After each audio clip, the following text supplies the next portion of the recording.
Hey guys, welcome back to my channel. Today I decided to do a quick and casual Q&A with you. I have been on YouTube for more than a year now and I haven't done a Q&A yet.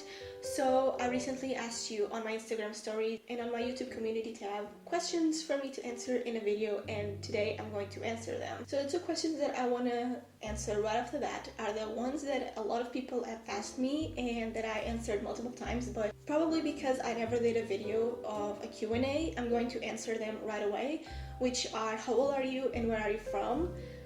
When this video goes live, I'm currently 19 and a half years old. I'm a 2000s baby and I am from Lisbon, Portugal. So the first question, I think it should be, what's your favorite thing about journaling and when did you start bullet journaling? So I started bullet journaling in May 2017 because I always did like to-do lists on like loose paper, and the problem was that I would just write the to-do list for the day, and then at the end of the day I would plan another list on another paper, and this one for today was going to the trash and I would never see that list ever again. And that came with two problems. The first one was obviously that I was wasting a ton of paper because I never used the back of the paper.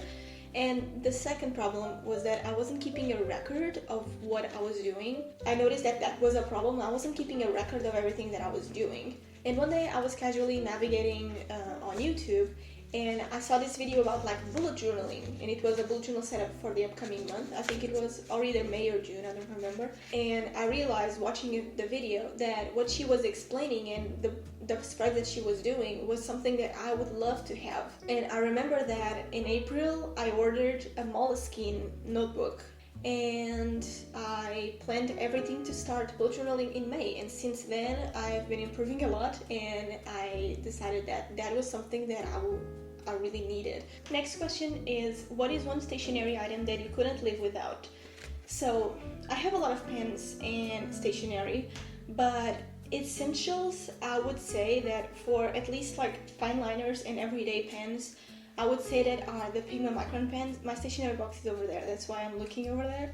I used and I think since I started bullet journaling that I used the 005 to fill in the body of my bullet journal, but recently I switched to the 02. Those are my favorite fine liners. And for markers, I still love the Tombow Dual Brush pens. So if I just had to choose between two brands, I would choose Tombow Dual Brush pens and the 𝚌𝚑𝚎𝚌𝚑𝚎 pens fine liners. Those are my favorite supplies.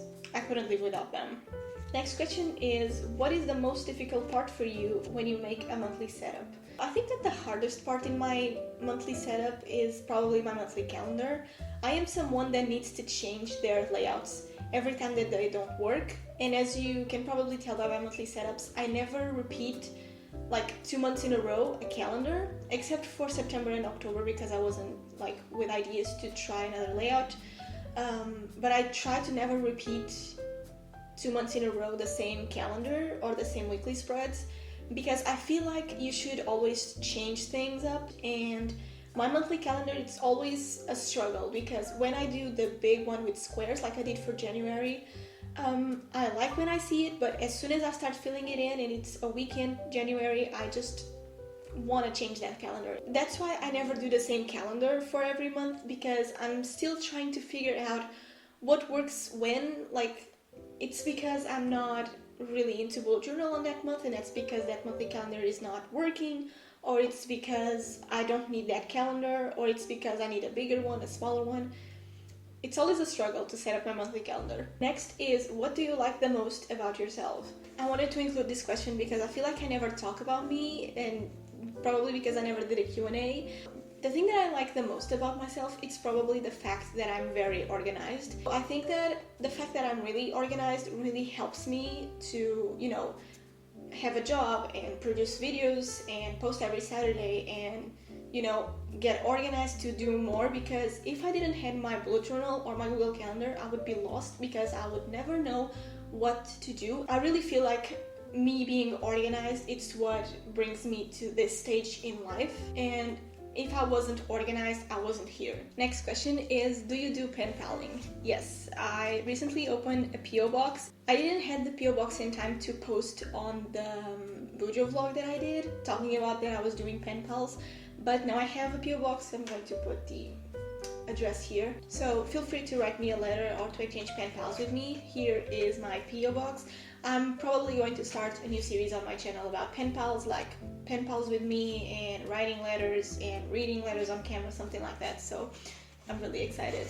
Next question is tips for getting sponsored by brands. I don't have enough experience or enough advice to do a video on it. I'm just going to give you like my piece of advice when it comes to like sponsorships. The first one is like brands watch your channel. So if you think that you just put your content out there and only common people watch your videos, no. I didn't have the perception that brands watch your videos until I start getting sponsorships and brands collaborating with me. They just, sometimes when they email you, they just say, oh, we watched your video about this, we would like to collaborate with you. And when they say that they watched your video, you're kind of like, oh, they watch my videos. And so I didn't have that perspective back then, but now I have, and I don't change my behavior when I do videos. But it's something to keep in mind is that brands watch your videos. So if you talk about several brands and if you use their products or if you do a certain type of art, so for example, if you have a channel like my channel about bullet journal, a little bit about art, about stationery and everything, brands related to that are going to watch your videos and they can collaborate with you if they really like your energy or your content. At least that's what I see. So the tips that I have is just that brands watch your channel and they see everything that you post and how you talk and what you say about a product. Even though it's not their product, they will see it. They value the fact that you're transparent and that you're honest if you're doing a review or if you bought something and you want to share that with your followers.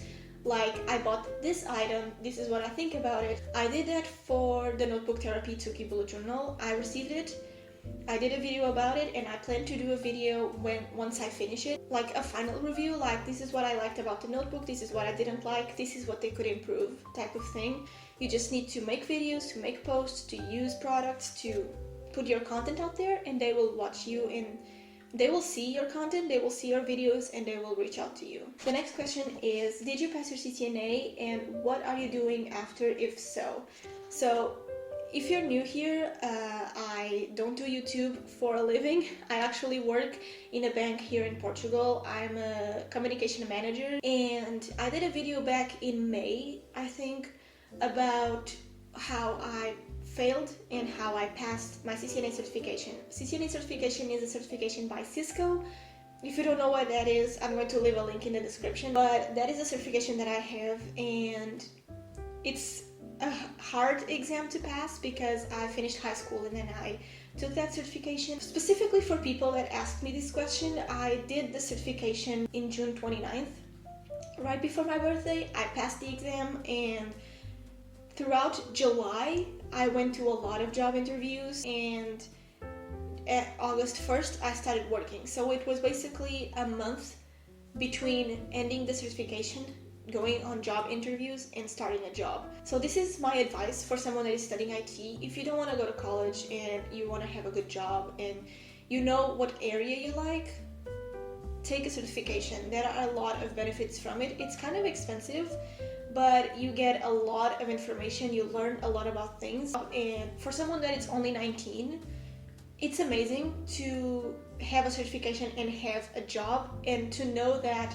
if I keep taking certifications and if I keep studying and knowing more about IT, I will get more opportunities. If you don't want to go to college and you don't want to have a job that it's not that good and you have money to take a certification, it's the best thing that I did in my entire life. Next question is your favorite accounts on Instagram. So I took a lot of screenshots since I saw this question of accounts that deserve more recognition, so I'm going to put them all in here for you to see. These are accounts that I follow and that give me a lot of inspiration, and it's just like they are super talented and they deserve more recognition. So check them on Instagram and show them some love. So those were all of the questions that I have for today. If you want more Q&As, let me know in the comments, and if you'd like me to answer more questions, you can also leave them in the comments or in the YouTube community tab post that I did a couple of months ago. So I hope you liked this video. Let me know down below if I should do more Q&As and what questions you like me to answer.